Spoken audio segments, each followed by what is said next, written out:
Hi friends, ఈరోజు video వచ్చేసి అరటికాయ ఫ్రై అనమాట. ఇదైతే మనకి పప్పులోకి చారులోకి చాలా బాగుంటుంది. ఫ్రై అనేది ఈజీగా ఒక 10 minutesలో చేసేసుకోవచ్చు అనమాట. ఈ ఫ్రై అనేది ఈజీగా చేసుకోవచ్చు ఎవరైనా.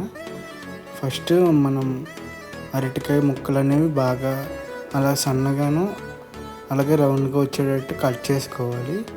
తర్వాత ఆయిల్ హీట్ ఎక్కిన తర్వాత అవన్నీ యాడ్ చేసుకుని కొంచెం అలా గోల్డెన్ బ్రౌన్ కలర్ వచ్చే వరకు ఫ్రై చేసుకోవాలి. అలా ఫ్రై అయినవన్నీ తీసి పక్కన పెట్టుకుని తర్వాత దానికోసం తాలింపు వేసుకోవాలి అన్నమాట.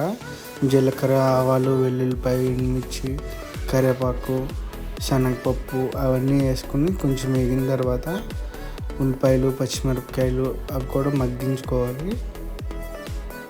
అవి కొంచెం మగ్గుతున్నాయి అన్నప్పుడు కొంచెం ఉప్పు, కొంచెం పసుపు అనేది యాడ్ చేసుకుంటే ఉల్లిపాయ అనేది తొందరగా మగ్గిపోయిద్ది అనమాట.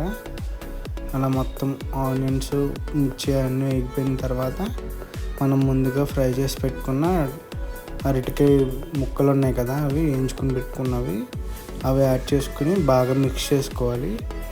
మొత్తం ప్రతి పీస్కి మొత్తం అంతా ఫ్లేవర్ పట్టే వరకు బాగా సిమ్లో పెట్టుకుని ఫ్రై చేసుకుని మనకి సాల్ట్ అలాగే కారము కొంచెం యాడ్ చేసుకోండి. ఫ్రై కాబట్టి కొంచెమే పడతాయి అన్నమాట.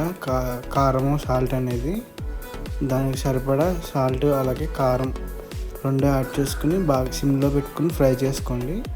అప్పుడే పీస్కి అనేది బాగా పట్టిద్ది అనమాట. ఈ వీడియో కనుక మీకు నచ్చితే లైక్ చేయండి, షేర్ చేయండి, సబ్స్క్రైబ్ చేయండి.